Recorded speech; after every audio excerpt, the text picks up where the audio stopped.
Бүгін 30 март Ош шаарындагы Набай эс алуу багына түшүп чыгуучу сепкич. Паркта болуп көрбөгөндөй адамдар көп.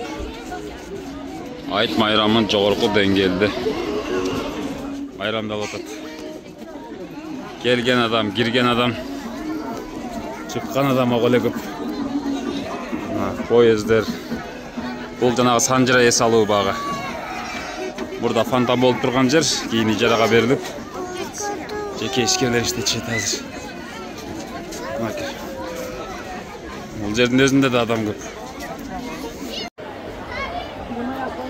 Бул Ош шаарындагы Набай эс алуу багы.